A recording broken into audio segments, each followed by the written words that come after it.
Today begins our series on Arthur Shawcross. To start, we'll look back at his childhood and discuss the abuse he alleges to have endured.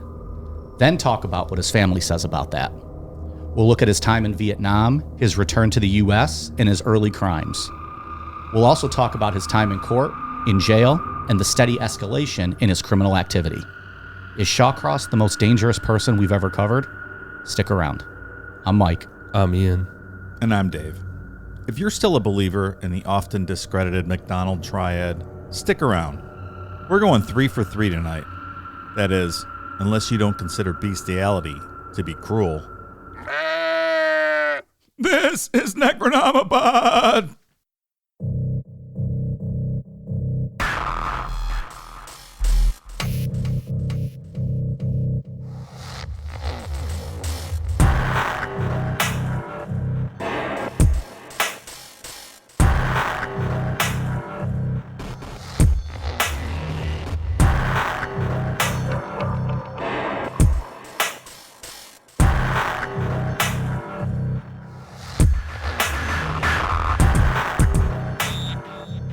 Every week, I feel like all my hats must be slightly different shapes and sizes because every week I come in here to fucking readjust my headphones. No consistency in my life. So that's what I got going on over here. What do you guys got going on? Those are first world plus problems. That is, I don't even know how to deal with that one. The struggle is very real. It's very frustrating. We get ready to go here. I'm all fired up, ready to start. Oh, got to readjust, play that game. My hat problem is that I have a very large head. All hats don't fit me. I keep seeing these targeted ads. I don't know why, because I don't have that issue. But on Instagram, there's this company that makes bigger hats, like hats for guys with big heads. I need that. I have a giant head. But it's not my fault. Next the way God made me, pal. Yeah, just letting you know there's an outlet out there for you. Next time I come across it, I'll send it to you. I think they're just generic hats, but maybe they have stuff. I like generic hat. Just a flat black hat, generic. Yeah. That look all right. Goes with every outfit, right? Absolutely does. Get some consistency in your headphones. Don't have to fuck with them every week. I'm way off today. This is gonna throw me off. I might just be quiet the first half of the episode, fuck around with this, and yeah, you do that. Get back to us. Back after the ad break. Yeah, sure. Let us know your opinion on what we covered without you in the first half. All right. I took Declan to the strip club last weekend. Figured he deserved a night out. Is that right? So I was like, all right, let me take him out. Bought him a lap dance. Motherfucker came in his pants in 10 seconds. It was so embarrassing. So I grabbed his collar and we got the fuck out of there. He's going to stay in your basement, Dave. He's not allowed out anymore. That was humiliating. I hope he washes his pants. Well, I don't know if have that do down you give there. him laundry access while he's here or no? He's going home with you tonight, then. He's got to use the sink in the bathroom just to wash his stuff. And there's a shower. He's not allowed to use it, though. You go down there Go to my shower. You go out down there hourly, check for water spots. Who turned this fucking shower on? Yeah, so don't take him to the strip club. You didn't take his sister? She was working. Yeah, we're going to go see her. Got it. Yeah. Is that who gave him the lap dance that made him come in his pants? I wasn't going to took a turn. say anything. But, I mean, she knows me well. She always gives me a deal on the lap dance prices. Yeah, sure. She was a little thrown off when I said it was for her brother. But a professional is a professional. She had to do it.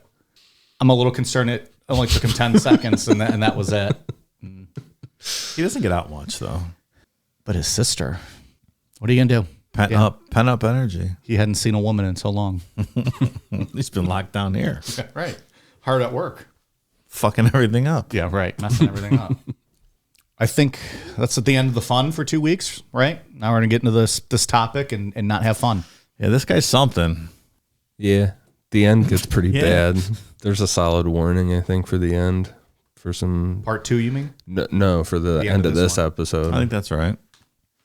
I remembered there was, a serial killer with the circumstance. I didn't remember exactly who it was with how the chain of events played out, and I'm like, oh yeah, it's this guy.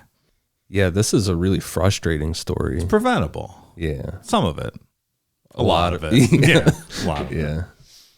Well, let's dive in. I think the most interesting thing is, and we'll talk about it, there's the debate on the abuse, but not as blatant abuse as we get with most serial killers. No, I mean, everybody around him says that it's all bullshit. He had a normal childhood. So I think it's fair that people later in life, when they commit crimes like this, are looking for someone to blame and looking to deflect blame off themselves and kind of concoct stories. So talk about that a lot in part 2. okay. He like rationalizes everything, blames everybody else. Every victim we'll talk about next week, it's always they were trying to steal my wallet or they were doing something to me that made me mad. A la Eileen Wuornos-ish. She kind of, if we're to believe the prosecutor on that, it's kind of what she. Yeah. If we believe that she didn't. Right. Yeah. So Arthur John Shawcross was born on June 6th, 1945 in Kittery, Maine to Arthur Roy Shawcross and Betty Shawcross. And he was the first of their 4 children. Arthur's father was a U.S. Marine, and he returned home from World War II in 1944. A little bit early, no? That's when it was just getting good. What are you doing, fella? He's like, that's enough for me. You guys look all right here. I'm going to go home. When he got home, he and Betty, they got married. Arthur Roy was 21 and Betty was 18. Arthur was born 2 months premature, and according to Betty, he was not a normal baby. Arthur didn't really cry or show any emotions at all. And his cry was weird. It was like a weird forced thing that just didn't sound like crying at all, really. And that went on through his whole life. At the time, Betty thought that he was just kind of like a quirky baby. Anybody realizing that he was a weird baby is all in retrospect after he gets arrested for what he did. Well, hindsight being 2020, no one, in the moment's going to say, I got a weird fucking baby. But looking back, you're like, it was a weird baby. This baby's going to kill people. Before we get into the rest of his childhood, literally every family member in Arthur's life has come forward to say that he is absolutely lying about the abuse that he suffered. They do admit to Arthur's father spanking him with a belt when he got in trouble. But other than that, it was a normal childhood, according to his family. I think maybe the truth lies somewhere in the middle. It usually does. But there are things that Arthur says happened to him that I personally think are just way out of the line exaggerations. Well, and I think in the or fact fantasies. that, like you said, things that he talks about throughout his whole life that he either fantasizes, makes up, or embellishes, makes it easier to believe that he's lying about this and his family's probably telling the truth. He has a history of kind of making stuff up. So yeah, it's like a narrative, after the fact narrative he crafted when he had, lots of free time later on. right. According to Arthur, around 4 years old is when he started to be beaten by his father when he got in trouble, usually with a belt or a broomstick. And like we said, the family does not deny that. It's a good age to start beating your kid, right? 4 years old? I mean, back then it was no holds barred, right? Jeez. You imagine beating a 4-year-old? It's awfully young. A bit excessive, no? 4? Like beating with a belt? It's all excessive. Sheesh. Yeah. Regarding social interactions, other kids didn't like Arthur. He weirded them out. And part of that was his baby talk. At 5 years old, Arthur came up with 2 imaginary friends, a boy named Paul and a girl with blonde hair who didn't have a name. Paul was his age and the girl was a little bit older. God, let's tag team Paul. Did he just refer to this girl as the blonde-haired girl? I don't know. I don't know what. She just didn't have a name. But it was weird because... It's like Voldemort. She will not be named.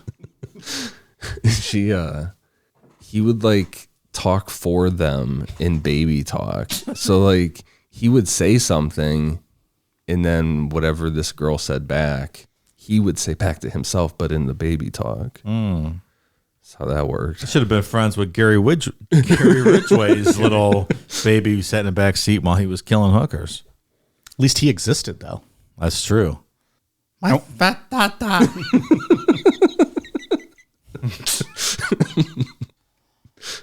Can you imagine Ridgway on a road trip with both of them in the backseat? That'd be a whole thing, right? That's a whole scene there. It's like a new sitcom coming. Ridgway and his 2 little baby talkers in the back.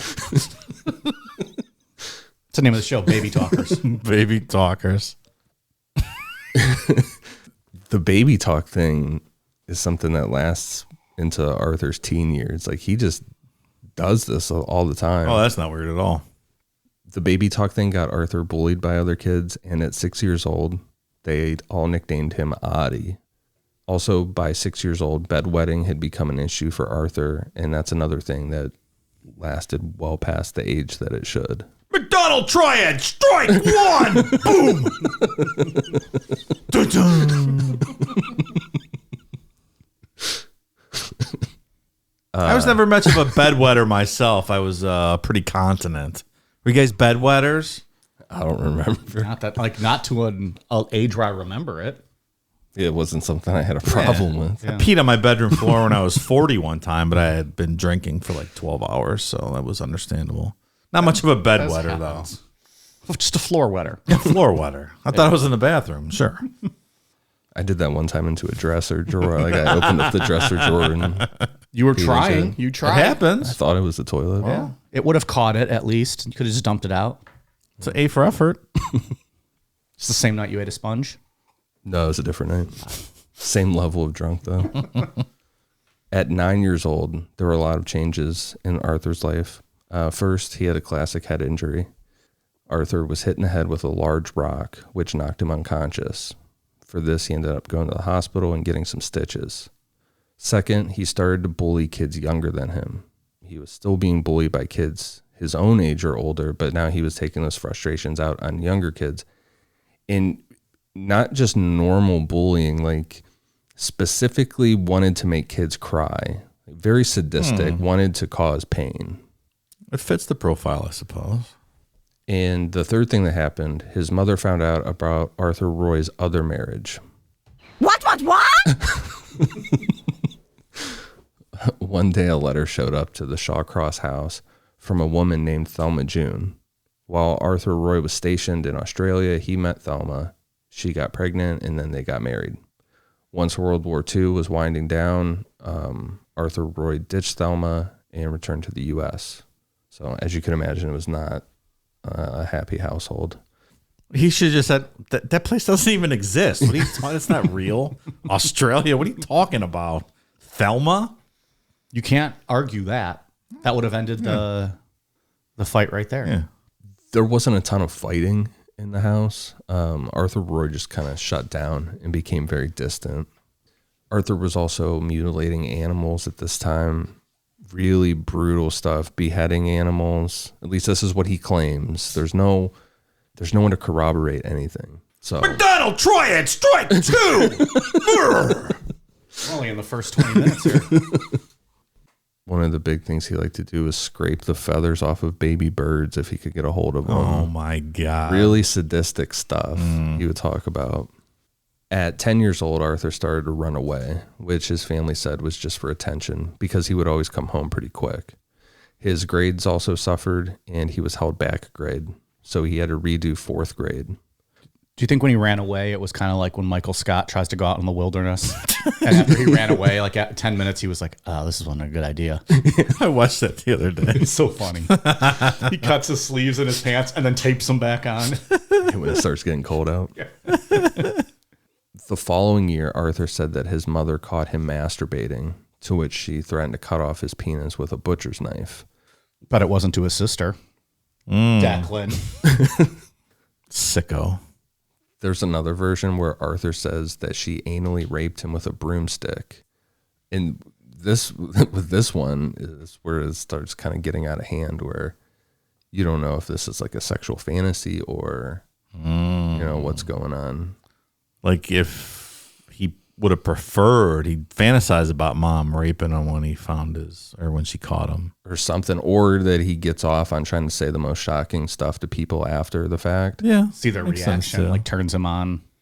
Because he's one of those guys that just would never shut up. He would give an interview to anybody. He had his rules for what he would talk about and what he wouldn't talk about, but he gave all kind of interviews. So that might be some of this is like a shock value kind of thing. That's some serious child abuse, though, threatening your 10-year-old with cutting off his cock when you find him jerking off. That's what happened to David Berg, Children of God, remember? Yeah. See how Seems to well be a he lot of turned that. out. And she brought him in front of the whole family and threatened it. That's right. Didn't she make him do it in front of the family? He said that too, that she forced him to jerk off in front of all his brothers and sisters. I'll give you performance issues, no? I give you all kinds of issues. Yeah. It's going to be hard to come back from that. Yeah. What's wrong with you mothers? Stop the insanity. Let him jerk off in peace, Mom. Crying out loud. Who are the kids into these days? Who's the I hope you're not talking to me because I have no fucking idea. It's probably Bad Baby, right? That's who everyone's into nowadays. Isn't she the one that made like millions her first day on OnlyFans? I think I just read $50 million last year on OnlyFans. That's the Catch Me Outside girl, right? Yeah. I don't know if that's a thing or not, though. Bad Baby spelled with H's. Yep. That's a lot of money. It is a sizable amount. Yes. $1 million. For an appearance on Dr. Phil. Yes. Yeah. She really because at the time she wasn't of age, right? And then like when she turned 18, she signed up for OnlyFans, and like all these guys joined, which is also just creepy. Like it's all those neckbeards. They were just waiting for her to turn 18. Yeah. She was very popular on 4chan. Oh, was she? Oh yeah. Clearly she's pop. I mean, $50 million. Neckbeards were waiting for that to happen. Good for her though. Yeah, absolutely. How the fuck did we get here? I don't know. I was talking about who you mentioned her. What are you talking about? How did we get here? I was trying to think of where my stream of conscious went for that. I didn't even know her name until you said the Dr. Phil appearance. I didn't even know who we were talking about. I think that's her working name now. What was it again? Bad Baby. But it's BH, like bad, and then BH is baby. Let's jerk off the Bad Bunny. It's much better. You could do that too, I guess. Does he have an OnlyFans? I don't know. He's the most downloaded, most listened to Spotify artist worldwide, I believe, though. That is wild. I know. Because I'll be honest, I had never heard of him until he showed up at WrestleMania. Yeah. I didn't know who he was. And they're like, the most downloaded artist ever. I was like, wait, who? I love how you two's like introduction to some pop culture is only when it enters the wrestling world. At least that it's like the Venn diagram of what you guys know about pop culture and WWE is that middle part. What music does he make? It's probably like I don't listen to that. I have no idea. It's probably like I think he's like a DJ. Like Skrillex type. Yeah, like shit that I would never listen to. It's like called like house music, stuff like that. Yeah, I think so. Pass. Yeah, I'd never but good heard for of him. it before. Yeah. I mean, it got him to WrestleMania, which is clearly the biggest thing he'll ever do in his life. Or have Dave Namapod jerk off to him. I'm not one of those two. So 2 years after that, the Shawcrosses moved to upstate New York in a neighborhood where 3 other sets of their family members lived. Arthur was getting bullied at school. He was still doing the baby talk shit to the point where his cousins and family didn't want him around. Like everyone was weirded out by him at this point. Arthur claims at this time he started to have sexual relationships with his mother, sister, and a female cousin, all of which consisted of oral sex done to Arthur and Arthur doing it to them. Ooh. So there's 2 versions. There's a version where, according to his family members, they were all weirded out and didn't want him around. Arthur says, no, he was actually having sexual relationships with all of them. He one-ups him. Like, we didn't want him around. Oh, yeah? Why was I licking your twat then? Oh! like were the 3 of them lined up on a couch and he was just going back and forth? Like what was the setup here? Was it individually? Inquiring minds want to know. You getting off on this over there? Like, where can I read this in detail? What he said. It's a bizarre scenario he's painting here, this Arthur fella. Can't wait to our next paranormal erotica. Dave's like, actually, I'm going to read the Shawcross letters. And then I was tonguing my mom's clit, and my sister's like, hey, what about me? He's not from the Bronx, Dave. He's upstate New York. You know. Rochester. Generalizing. I don't know what a Rochester accent sounds like. At this time, Arthur also claims to have started having sex with animals, which I think this is true because the stuff we're going to talk about later on in the episode, or at least a farmer taught him to do it. Like maybe he actually didn't physically have sex, but at least got instructions from a farmer. Peter Curtin had that too. He had a farmer that helped him. A dog catcher. Yeah, that's right. The dog catcher. Taught him how to fuck all the dogs and how to kill them. So it would keep quiet. You're not going to narc on me, golden retriever. Arthur said that a farmer he hung out with sometimes taught him how to have sex with sheep and chickens, specifically the sheep. Arthur said that the farmer taught him to put a bunch of mud or grass, stuff like that, in the sheep's mouth to keep it quiet. It's not what he wanted, Dave. We can't have that. Do you have a muffled one? No. Boy. Very Peter Curtin-esque, too, with his chicken stories that he tells. In that book, The Begotten Son, there's a lot of quotes from him in there. Like killing a chicken in the process of it. Like just getting really graphic for... Like getting off on the blood and the torture. Like not that a sheep's not weird, but a chicken? A chicken? I don't know, pal. I mean, I'd rather eat it, but that's just me. You mean like give it oral, you mean? Well, yeah, I'm not a crazy person. You don't put your penis. No, come on. I'm not psychotic. I want that cock's cock.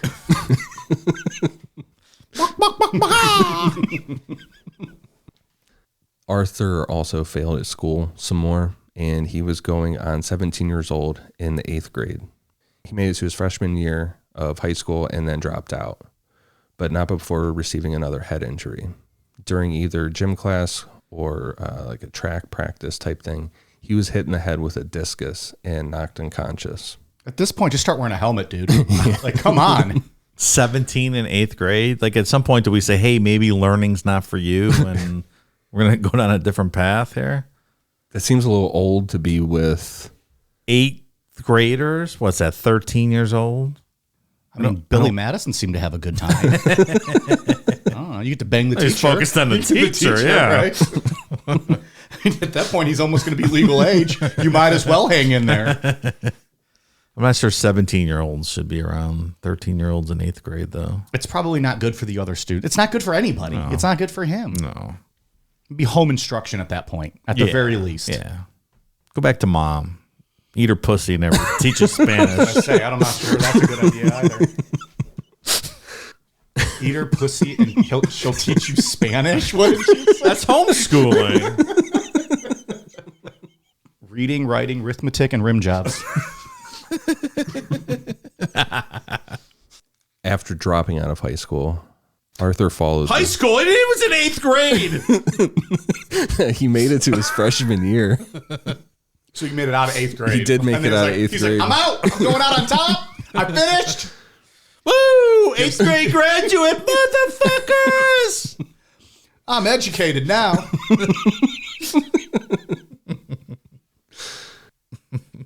Just wait. You'll see what I'll do in this world. He followed that classic serial killer blueprint and started breaking into homes, looking in windows, and stealing stuff from stores. He was pretty good at stealing and breaking into the houses because he didn't get arrested for anything until December of 1963. One night he broke into a Sears store after hours and set off the alarm. Arthur told the judge that he didn't have any money for Christmas gifts, so he broke into the store to steal presents. The judge was feeling the Christmas spirit. He sentenced Arthur to probation, no jail time. The following year, 1964, Arthur met Sarah Chatterson while working at a dollar store type place. They were only together for like 2 months before they got married. And then Arthur got a job as a butcher. Just the guy you want cutting your meat, right? Somebody who had their dick in the animal an hour before and he killed him. Sweet. This one's extra marinated. Tenderized.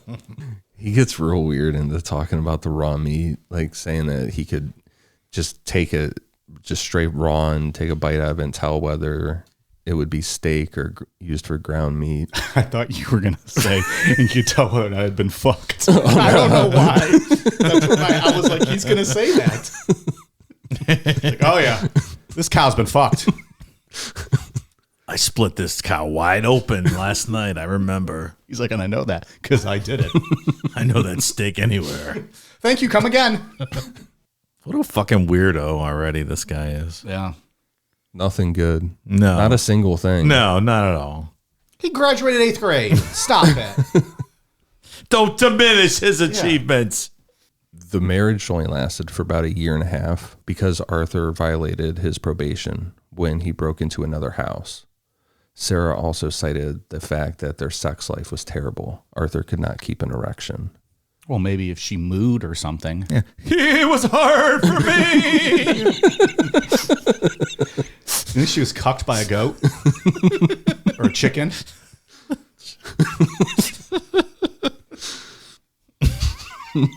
We don't have to go down that road. I was just asking a question. It's what we do. We're journalists. Arthur didn't receive any jail time for violating his probation, and he didn't for his next offense either. The following winter, when Arthur was 20 years old, a 13-year-old boy threw a snowball at his car. Arthur got out and beat the kid's ass. For this, Arthur was arrested and received 6 months more of probation. I don't know how that works if you're already on probation for doing something. You get double secret probation. They tack on 6 months, huh? One for stealing, one for assault. Kid's lucky he threw that snowball at Arthur and not Albert Bell. Albert Bell would have mowed him down with his truck. Remember that? Yeah. That's great. It was eggs, right, at Halloween? Something like that. Because Yeah. he wasn't giving out Chased his candy. ass down. Yeah. Albert Bell was the fucking best, man. We've talked about him a Love few that guy. times. Yeah. Talk about a hometown hero. He was my favorite back then. He was a bad dude. Yes, he was. On April 7th, 1967, Arthur was drafted into the Army to be sent to Vietnam. He started his training in Virginia and then went to Fort Benning in Georgia. Before he went to Vietnam, Arthur was given a 30-day leave, and he met Linda Neary. The two hit it off, and they got married in October of 1967, right before Arthur went to Vietnam. Oh, the war kept them apart? I guess you could say they're Shawcross lovers. Guess you can say that. I guess they were both like, there's a solid chance you can die, so let's just get married. Yeah. I'll get your life insurance Yeah, policy. she was hoping. She was like, wait, you're back? Fuck. Like, you're so stupid. I assumed you'd get killed as soon as you got off the plane, asshole. She's like, oh, you're back early just like your dad? Fucking pussies. Arthur served in Vietnam for 1 year, and if you listen to his retellings of his time there, he was an absolute monster. Arthur says that he was a weapons specialist, and one of his duties was to arrange for the distribution of ammunition, which called for him to travel to various units by helicopter. It was at that point that he later told a psychiatrist that he had started going out on what he called fire missions. Initially, he said he was shocked by the violence going on, but he found that he started to crave going out into the jungle alone, looking for the enemy, and eventually he became what he referred to as a predator. Uh-huh. On one of these trips into the jungle, Arthur says he came across 2 Vietnamese women hiding guns in a hollow tree and shot one of them and tied the other to a tree. The woman who was shot was still breathing when Arthur cut her head off and put it on a post for the Vietnamese to find. He then cut off a section of her thigh and roasted it over a fire and ate part of it, all while the other woman was tied to a tree. Afterwards, he had orally and vaginally raped the woman tied to a tree, then shot her in the head and dressed her body like a deer. Really? Allegedly. So he says. All right. Arthur also claimed to have 39 confirmed kills while at war. However, the U.S. Army investigated his claims. Like I said, he would give an interview to anybody. So they were quick to look into this, and they found no evidence to support any of it. In reality, Arthur was a supply clerk and never saw an ounce of battle. People who have 39 confirmed kills don't talk about having confirmed kills. So. Yeah, you're not going to be talking about that very much. When asked in an interview later on, he was asked to name someone he was in Vietnam with, and Arthur couldn't name a single person. Oh, that's weird. The thing that's interesting about his interviews is when Arthur talks about his crimes, the ones we'll get into next week, he's really short and won't go into details. He blinks real crazy. Like, I've never seen somebody blink like that before. It's so very fast. strange, yeah. But when he's talking about the Vietnam stuff, he's really, really detailed and gets into all that stuff. And what I just said was just like a summary. He gets really into detail. I think it's like, it's all a fantasy that he had time to come up with and played it out in his head multiple times to tell those stories. Convinced himself it was real. Right. But then the real stuff makes him uncomfortable to talk about. He starts blinking. He's real short. Why could he not name anybody he served with? If he actually did serve, was that something that like he doesn't want to talk about because it was truthful, or like why do they think he couldn't name a single person? Because he did serve, so he would have been able to name somebody probably. I think that was probably like the rest of his life where no one liked him because he was fucking weird and So he he was weirded just- people out. No one, Just an outsider there who didn't have any relationship with anybody, so he didn't know anyone. right. Somehow he continued to marry women throughout his life. He's still, we got a couple more wives to talk about. Do you think while serving he was still baby talking? Maybe. Go, Viet Cong. Everyone else just like, leave that guy the fuck alone. Put him back with the supplies. Well, his first wife thought he had a bit of a... Limp dick. I don't know. What was that sex life described as? Terrible sex life? Terrible. Yeah. He only got hard for the sheep. Have we mentioned sheep one time in this? Wasn't that just the chickens? Chickens and sheep. Oh, okay. Yeah, he was banging sheep. Sorry. Got clouded by Dave's. Better be sheep. I base my whole opening on sheep. That's why if I read it wrong, it's not going to make any sense. Personally, I think it would have been funnier had we not mentioned sheep, but you were just on a sheep kick for the episode. One thing that did happen while he was in Vietnam was that Arthur had another head injury. A ladder had fallen on him and knocked him unconscious. Clumsy motherfucker, huh? Yeah, for real. Someone get this guy a helmet. In October 1968, Arthur left Vietnam and was transferred to Oklahoma, where his job was to repair weapons, and his wife Linda went with him. He did this job with no issues and was honorably discharged in early 1969. And at that point, Arthur and Linda moved back to New York, specifically to Clayton, New York. Once they got back to New York, Arthur started drinking heavily and being physically abusive to Linda. Arthur said that he was having flashbacks from Vietnam, which is 100% real for many vets. But if you go off what the Army said and the FBI's word, Arthur's just making an excuse for being a piece of shit. Arthur had gone far enough to break Linda's nose. However, right after that incident, she found out that she was pregnant and thought maybe that would change things in their relationship, but it didn't.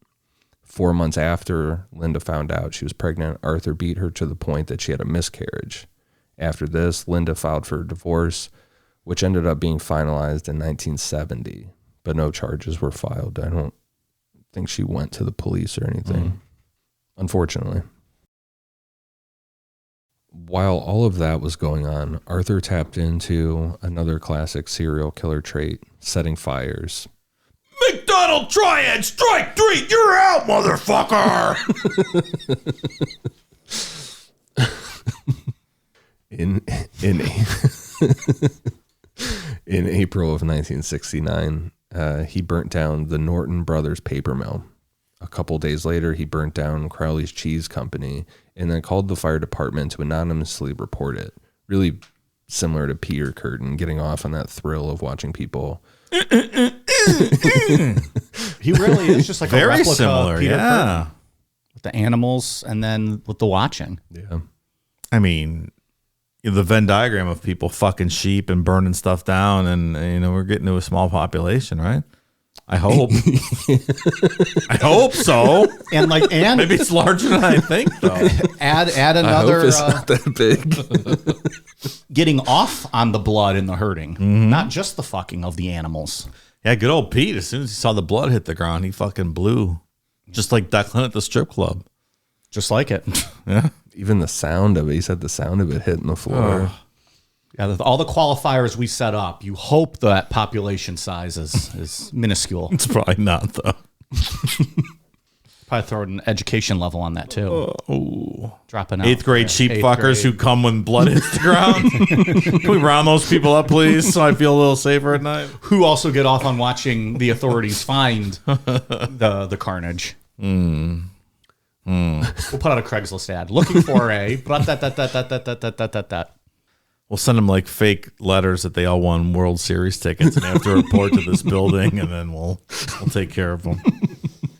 Within a couple of days of burning down the cheese factory, Arthur unsuccessfully tried to rob a gas station.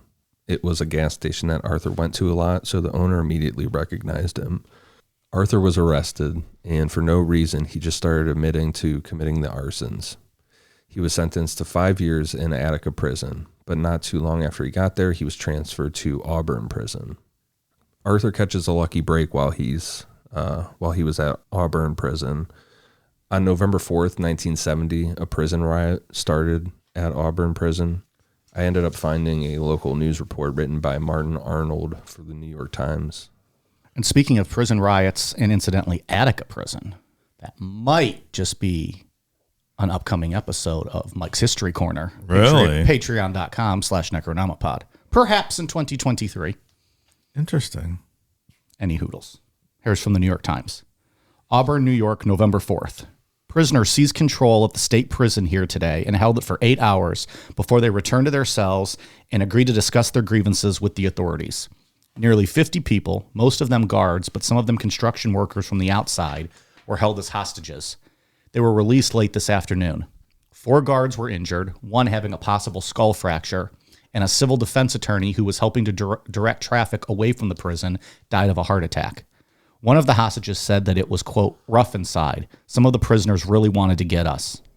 There was no exchange of gunfire, but at one time, policemen used tear gas in an effort to clear the prison yard. The prison, known officially as the Auburn Correctional Facility, has 1,675 inmates. Nearly all eventually became involved in the seizure. Throughout the day, local policemen and 200 state policemen ringed the gray-brown brick facility. Mayor Paul W. Lattimore declared a state of emergency in the city. That guard with the fractured skull, he was saved by Arthur Shawcross. I'm not sure what the exact details of that are, but Arthur saved his life, and as a result, Arthur was paroled on October 18th, 1971. As part of his parole, Arthur was seen by a psychologist who wrote, quote, "Inmate is immature with a schizoid personality. He should be viewed as a schizoid arsonist who requires supervision, emotional support, and immediate referral to a mental health clinic. Projected homicidal intent of at least 2 arsons should not be underestimated. He is a fair parole risk and will require psychiatric treatment plus close supervision." I think the psychologist is spot on, right? Probably shouldn't have been released. No, it's very accurate. And also, I was just at the Ohio Reformatory in Mansfield, the old prison, over the weekend, and trying to picture like what a riot would have looked like there. Could not be fun. No. It was bleak. What a bleak place. I really It was want to go. small. It's really cool to see. Like Those cells are so fucking tiny. small. It's not even 6x9 cell. Like I couldn't even spread my arms width-wise. That's crazy. Oh, you could man. barely like lay down in it. Like it was like Yeah. your head to toe, just walled of bars. Yeah. It was bad. I can't imagine people being there. That's why Andy Dufresne got out. I'm going to crawl through 500 yards of the foulest shit known to man, and I'm getting the fuck out of here. I watched Shawshank like the next day after we got back. Did you? Just to catch, Well, it's probably on TV like it is 24/7. You can always watch somewhere. Yeah. Shawshank is always playing somewhere. For those who don't know, Shawshank was filmed at the Mansfield Reformatory. So you could say that Shawshank Redemption is a hometown hero. I would agree with that. I'm calling it. It is. I completely agree. It's one of the greatest films ever made. It's Can't deny that. fantastic. It's probably why it's on 24/7. Probably should have won Best Picture that year, but some other piece of shit called Forrest Gump won it instead. Just goes to show you how good that movie is. Or how bad people's tastes are. After his release, Arthur moved back with his parents in Watertown, New York. He was set up with the VA's mental health program, but he never went, and his parole officer never did anything about it. Oh, great. Good job. Arthur got a job with the Watertown Public Works Department and seemed to be getting his life on track, at least to the outside world. The only thing people said was odd was that Arthur rode a women's bicycle everywhere that was white with a big basket on the front, and it had like those fenders on the tires, like, I think they said they were dark brown fenders. I picture the Wizard of Oz, the Wicked Witch. Dun, dun, dun, dun, dun, dun, dun. Pretty much. Or Dorothy riding her bike with Toto in the basket. That's about up front. what it's like. That's what I was thinking. He reconnected with someone that he went to high school with, Penny Sherbino. Arthur wasn't doing the weird baby talk shit anymore. He had a job, and at this point, I guess you could say he turned into a fairly attractive guy. Really? I mean, not like... Tell me more. Not what his interviews are. If you watch his interviews later in life, he's an odd-looking person. Yeah. He did not look like that. Okay. The way he aged was weird. He did not look like that when he was younger. That sheep fucking takes a toll on you. You got to pick all that wool out of your cock, and That's what makes you go ugly. not easy. It ain't easy. Penny had 2 kids from a previous relationship, and when she and Arthur got married on April 22nd, 1972, she was pregnant with his child as well, but that pregnancy ended in a miscarriage. From a beating or unconfirmed? Unconfirmed. Okay. Also living in Watertown, New York, was the Blake family. They were described as a really tough family, very blue collar. They had 9 kids, 8 boys and 1 girl, and their mother, Mary Blake, was a woman that was not to be fucked with. She was 5'1", weighed 90 pounds, but she would come out and beat her kids' asses in the front yard and embarrass them if they got out of line. At the same time, the Blakes were a very loving family. They cared about their kids, and Mary loved all of them very much. It's just different time, tough woman. Mm-hmm. I think everybody can kind of get the picture. I get the picture. The 2 Blake boys we're going to talk about specifically are 11-year-old Jack Blake and 9-year-old Peter Blake. The boys loved going fishing, but Mary Blake wasn't thrilled with how the boys were starting to talk when they came home from fishing. Mary found out that Arthur Shawcross also liked to fish in the same spot, and he would tell the boys all his made-up Vietnam stories and show them Playboys. You boys ever fucked a sheep? Not a good influence. No? Yeah. When are we doing our fishing trip? Remember, I'm supposed to bait your hooks for you guys and grab the fish off when you catch them? On one and only time I could be a man. That and when there's a spider in the room with the 3 of us. That spider shit blows my mind still. I've never been afraid of bugs. Now, if a mouse ran in here, I'd be screaming like fucking Harry in Home Alone when the spider gets on his face. Yeah, I don't like bugs. I don't know if I was traumatized as a kid or what, but not a bug. No, can't do the bugs. Sometimes I just feel like you guys act afraid just to give me one thing as a man. Make me feel like a man. Like, we'll just act like pussies and we'll let Mike to get this bug for us so he We'll feels never good. admit to that, though. I don't know, man. That was one of the bravest things I've ever seen. Just grabbing a wolf spider with your hand like that. I had a napkin though, didn't I? Yeah, but still. Nope. I would not. It would take like a solid amount of money for me to do that. Yeah, You would do so well on Fear Factor. dude. They're like, welcome to Fear Factor. Ian's like, I'm out. Yeah. Nope. Mary told her kids, "Don't go back to that river fishing. Stay away from Arthur Shawcross." But kids being kids, they didn't listen. On May 7th, 1972, Jack and Peter snuck to the river to go fishing and saw Arthur there. After fishing, Jack and Peter split up. Jack was going to walk to a friend's house and Peter was going to go home. When Jack didn't come home that night, Mary landed into Peter, to which he told the truth, that they snuck down to the river and went fishing with Arthur. Mary reported Jack as missing and told them that she suspected Arthur had something to do with why Jack didn't come home. Police held 2 separate interviews with Arthur, where he admitted to seeing the Blake boys that day and fishing with them, but he said that they left and he didn't see them again. There was nothing to arrest Arthur on, and police weren't thinking that Arthur did anything to Jack anyways. They were operating on the idea that Jack had ran away. It's very similar to our series on Dean Corll. Almost all of his victims were impoverished It was the candy kids. guy. Right? Mm-hmm. And almost all of those victims came from impoverished blue-collar families, and police chalked every one of those boys up as runaways escaping their situation, and that's what was happening in the case of Jack Blake. Less than a month later, on May 26, 1972, Arthur was brought in by the police again. Arthur reverted back to that bullying shit he used to do as a kid, and he was caught shoving grass clippings into the mouth, down the shirt and pants of a 6-year-old boy. Arthur wasn't arrested for this and only received a $10 fine. That's weird. It's very weird. Sticking that in the kid's mouth, though, like you wonder what his motive really was going to be. It's very similar to what he was taught about the sheep. Right. Maybe he got interrupted or something. He That's couldn't what I mean. finish, Like, what he did they- was planning on doing. Yeah. On September 2nd, 1972, 8-year-old Karen Hill was with her mother visiting people in Watertown, New York. On that day, Karen was seen by the river Jack Blake was last seen at, and there were other children around to see Karen. When she didn't come home that evening, Karen was reported as missing, and police talked to the other kids that were around. The kids told the police that Karen wanted to see the fish in the river, and a man said that he could show her. They said that the man lifted Karen over a guardrail and walked her down to the river, and that was the last time anyone ever saw her. When asked for a description, the kids said that the man was riding a weird bike. It was a women's bicycle painted white with a big basket on the front.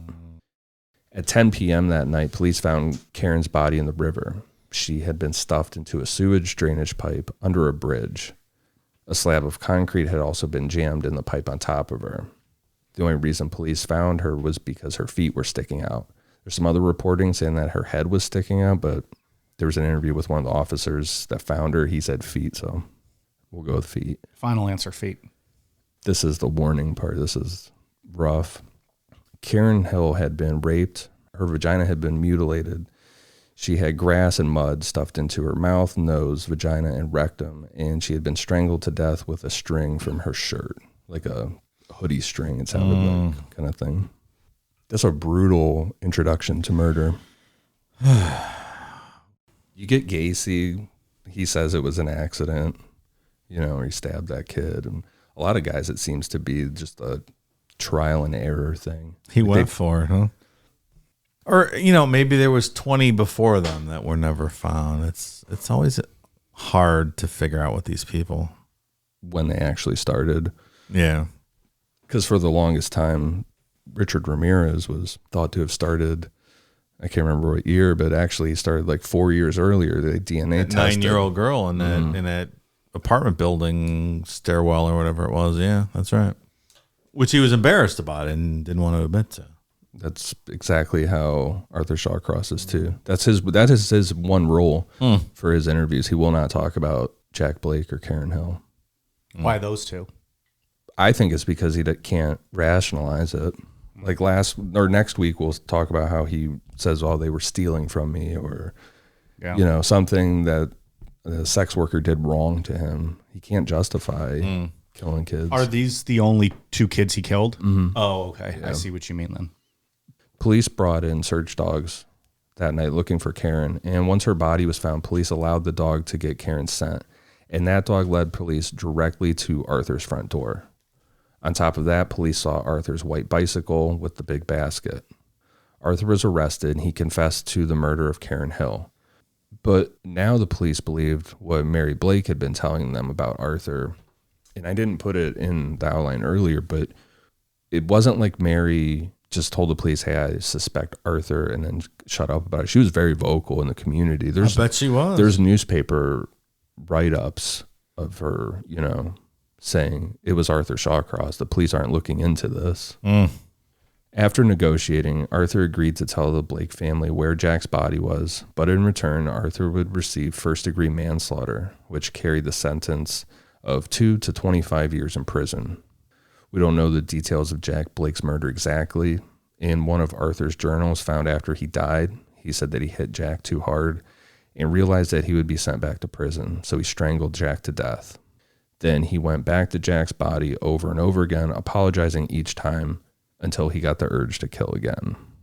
In another journal, Arthur gave the same reason, but said that he went back to Jack's body where he ate his heart, penis, and testicles and then had sex with Jack's body. Oh. So he won't talk about it in interviews, but he will write about stuff in his journals? Yeah, he will not talk about those two. But that's what Arthur got on October 17th, 1972. He got first-degree manslaughter, 2 to 25 years in prison, which he was to serve in Attica. For around the first 7 years, he was nonstop trouble, faking being sick or faking mental issues to get out of work, stuff like that. Then eventually he transferred to Greenhaven Correctional in Stormville, New York, which is reserved for the worst of the worst, as far as I read. There he chilled out. He received his high school diploma, learned carpentry skills, and just realized that he needed to play along. He had the possibility of parole, so if he stopped acting like an asshole, maybe he could get out early. And that's exactly what happened. On April 28th, 1987, after serving 15 years in prison for the rape and murder of 2 children, Arthur Shawcross was a free man. One parole board member voted against Arthur being released. His name was Robert Kent. Robert publicly voiced his concerns about Arthur being released and said, quote, "This man is the most dangerous individual to have ever been released to this community." As we'll pick back up on part 2. Ooh, that's scary. 15 years for the rape and murder of 2 children. You know, I read where the DA said that really his confession was the only piece of evidence against him, but it seems like the bike and the scent from the dogs leading to his house are pretty corroborative pieces of evidence. I don't know. Who said that? The DA. Why they let him plead to the manslaughter charge. I don't know, man. That's something else. Robert Kent knew. He was like, no, I vote no, and I'm going to tell people why so that it's out there. Like manslaughter, I'm not even getting into a legal discussion, but that's not, slaughtering 2 kids by the river is not the definition of manslaughter, right? No, what he did to Karen Hill, that's unimaginable. Yeah, come on. Because we don't know what he did with Blake, right? Other than killed him, but we don't know the specifics. Yeah, Karen. Because his body was not. fairly decomposed. Where did they find it again? His body? I can't remember. In the vicinity. What he did to Karen Hill is worst of the worst. It's Unit 731 type stuff. Yeah, the guy should have been executed. It was 4 months after Jack's thing. So Jack had been gone for a while. Yeah.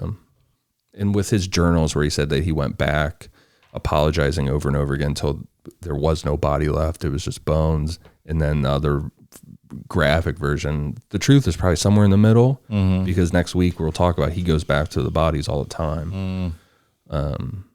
Who did that? There's a few people we've talked about that did that, right? Bundy did that. He went back and put makeup on them and stuff. Like he would bury them, dig them back up, put makeup on them, or just leave them hidden? Leave them hidden, I think. Yeah. The makeup ones, at least. Maybe Gary Ridgway did that, too. I'm not sure if he brought the kid back with him or not. She not alive no more. He brought his wife there, remember? Oh, yeah. Oh, like on a date. He parked the car over one of the graves and had sex with his wife. Come on, baby. Like Arthur Shawcross should have been executed after this. Yeah. Clearly. Not on a manslaughter charge. Yeah, that's absurd. Yeah, I mean, that's a first-degree homicide. He should have been killed because the world doesn't need people like this guy in it. There's nothing he has ever offered to society. Like his whole life has been nothing good. Yeah, there's not one redeemable quality about him. Well, in all fairness, before we go on killing people, we had a psychologist tell you exactly what this guy needed, and it was never done or never tried. And I know he's to blame because he didn't follow up on anything. That's fair. But when you're on parole and under court supervision, where the hell was anybody else reaching out saying, hey, by the way, the psychologist said when he's released, here's what he needs. He's not getting it. You're not wrong. I mean, would that have fixed him? Probably not. Yeah, probably not. I don't know. But the psychologist spelled it out for everybody, and there was no accountability.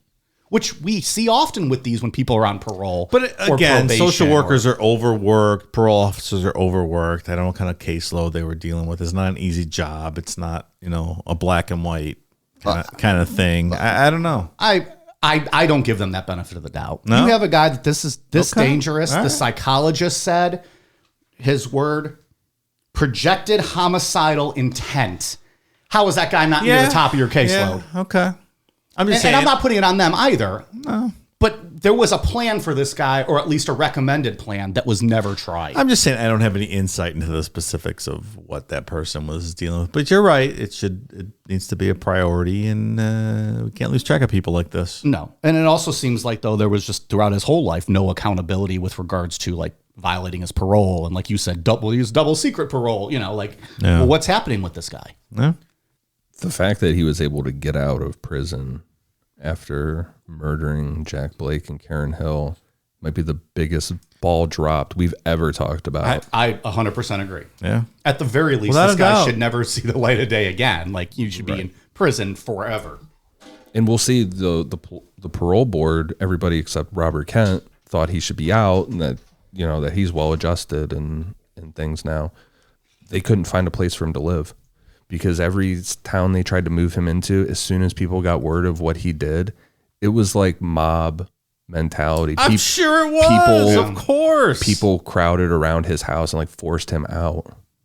As you would expect them to do. I don't blame them. No, you don't want that person living by you. No. You don't want that person on earth. It served nobody any good to release him. That didn't help us. It didn't help him. It didn't help anybody else to release him. But again, when it's the manslaughter, like, how long could they keep him? What was it? He got 2 to 25 years. They let him out 10 years early, though. But he's still at 25. He was young enough. He'd have been out then on the street. Like, it's just, they kind of back themselves into a corner on that. I don't know. That just seems like such a weak excuse to say it was to find out about Jack Blake. I feel like you could have told the Blake family, or who knows if that's even the reason. That's just one of the numerous things that I saw. I feel like they could have been like, okay, well, if you're going to jail for the rest of your life, and if you want to tell us about Jack Blake later, you can. I'm sorry. Like they traded it away. I'm sorry. They traded a lot away for that, which if you're the Blake family, though, I understand. You want, but if you're the DA, I think you have to say, okay, I'm sorry, but we can't do it. He won't talk, but he's going to be, he's an extremely dangerous person. Like, yeah, you don't want to make those deals to this extent. If that's the reason. I don't know. You said that there was the thing about other evidence. They didn't feel I like saw there the was DA evidence. saying they didn't feel that there was any evidence outside of his confession, but I think it's also telling that we're already having this conversation and debate at the end of part 1. Yeah. Like, we're already diving into all that heavy stuff. So there's nothing good coming. Yeah, it tells you the level of severity of this. Yeah, because the thing about him, like, his Vietnam stories are bullshit. I think that his mom brutally raping him and all his stories about that are bullshit. But what he did to Karen Hill is exactly what we said. And next week, it does not get any better. He's a very brutal killer.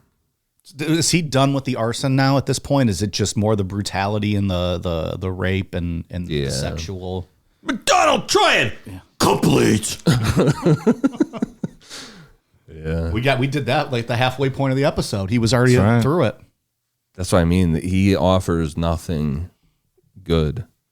Not a single thing good could be said about him. Some people the world doesn't need. There just is. Even Charles Ng had It was funny, right? a funny quality to him. People liked him, right? Right. Like he was. Yeah. What did he steal that got him busted? Like a hammer? Or Hammer? something Hardware stupid? store theft? Yeah, a drill, something. Yeah. Yeah, he's the one. He always said it was jocular. It was all jocular talk. Jocularity. But at least there's nothing to even laugh about. There's not a single ounce of charm to Arthur Shawcross. Like, you can find charm in Charles Ng, who snapped a baby's neck. More to come next week. Yeah, part 2 is going to be a blast. Can't wait. Woohoo! Real feel good episode. Anything involving kids just makes it so much heavier.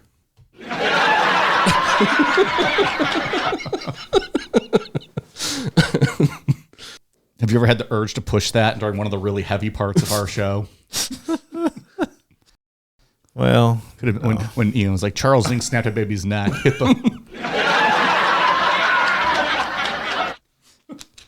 Welcome to Jocular Talk with Charles Ng. hey, if a laugh track can make the Big Bang Theory funny, it can make anything funny.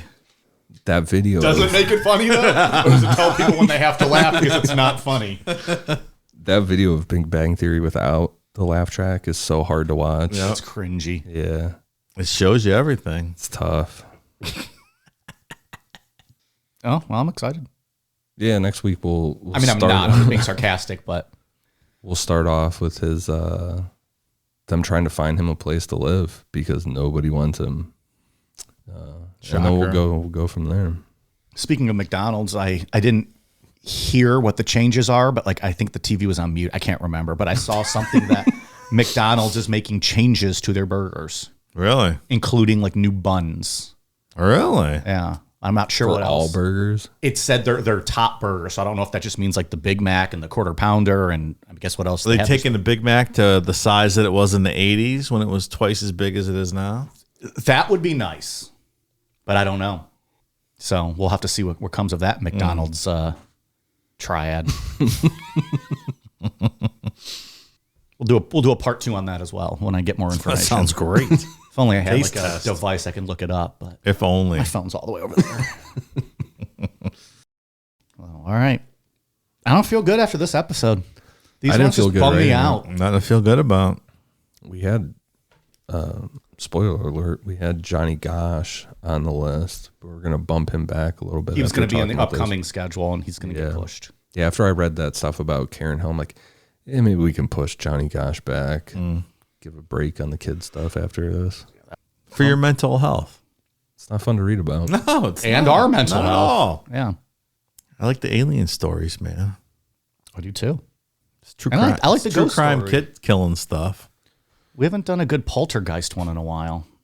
Probably did all the good ones, but I used to be very interested in serial killers. After focusing so much time on them in the past 4 years, I don't find them interesting anymore. Bunch of just like man-child type stuff. Excuses for everything. Yep. Blame everybody else for Yep. why you are the way you are, and Yeah, after you had 10 years to sit in prison and can concoct your story about why you did all these things. a whole woe is me type Yeah. thing. Yeah. Oh, my mom raped me. Oh, I was treated badly. Oh, I was bullied. and some people really were, but even the ones that were, like Ed Kemper, like, yeah, he's witty and stuff, but he's still just an obnoxious piece of shit. Yeah. Yeah. All right, anything else for part 1? No, No. Yeah, we can wrap it all up next week. All right, what do we got for Patreon, Dave? Thank you to new patrons Danielle Kulina, Rachel Taylor, Big Mommy Milkers. Hey. I think that's Declan's sister. Matthew Fraser, Paris Bowser, Nan Wolf, Casey, Jerry Brewa, SpaghettiOs out of a can suck. You lied to me. What do you have to say to that, I Mike? can't fix broken taste buds. No. Good answer.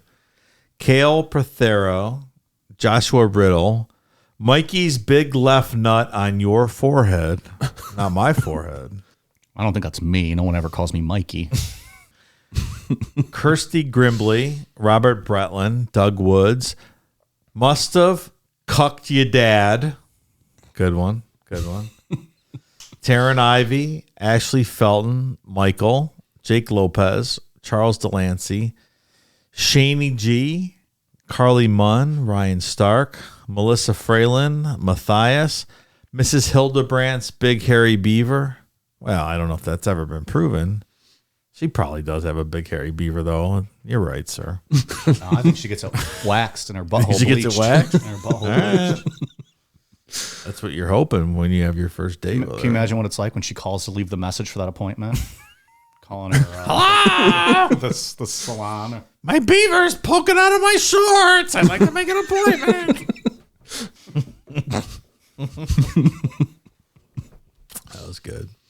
Tiffany Harmon, Katrina Williams, Canadian Rusty Trombone Research Council Pink Eye Support Department.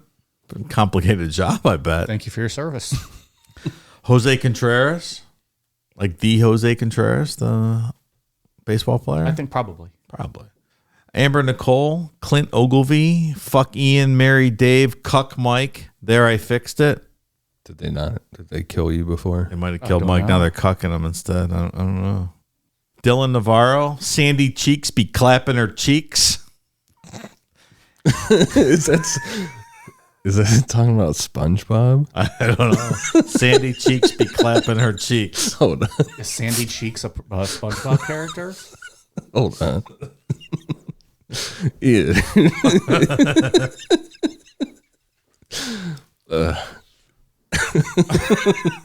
All right. It's that character.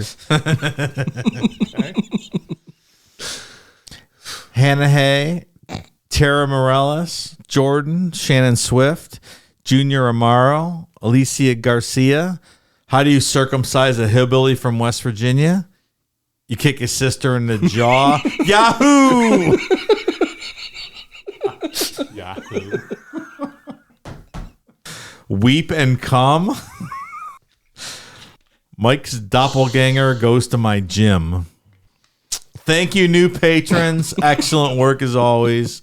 Appreciate your support. And you recovered over there? I don't know, man. You got reviews? Yeah. For iTunes, I won for Mike's son from college. Becky by the beach. Dana Tyson. Mojo Dojo. KB34 and Sam B13. Thank you guys for the awesome reviews. All right, Dave. I've got a couple international shout outs. Raw Ritz Meg from Great Britain and Hobbit Slayer from Canada. Thank you much for the kind reviews. And I have a military shout out. Marine First Sergeant Eric Dale. Your brother submitted a shout out for you. Look at that. Introduce him to the show. Thank you so much. Thank you for your service. Thank you. All right. You're doing all right over Dude, there? I'm still trying to. I'm still laughing about that fucking West Virginia joke. What did that say? I didn't know if again? it was that one of the Sandy Cheeks one you were going on about. Oh, well, that was pretty funny How do too. you circumcise a guy in West Virginia? Kick his sister in the jaw. Yahoo, right? Yahoo. Or was that a separate name? And at the end it was Yahoo. So ridiculous. And I got one more shout out from the guys at the Horror You Know podcast. Sent us looks like a movie they made called Gnawbone. A couple of koozies and stickers. Thanks, guys. Appreciate it. We're going to check out Gnawbone. Maybe it'll make your top 5 horror list of 2023. Maybe it will. Let's see. Okay, anything else to talk about tonight? We're good? That's all I got. All right. I'm good. And now that we're all in great moods after that story. We are on Twitter, Facebook, Instagram, YouTube, the Toctic, at Necronomipod, necronomipod.com, Amazon.com, search Necronomipod for all of our merch. We are working on getting stickers. There's been a lot of requests for that. We'll have those in the coming weeks, so give us some time, bear with us, but they are coming back. We'll have those available on our website, necronomipod.com. And we are at patreon.com/necronomipod if you want to check out all of our bonus content. Lots of good stuff on there. All right, you guys ready for a cool down beer? Cheers.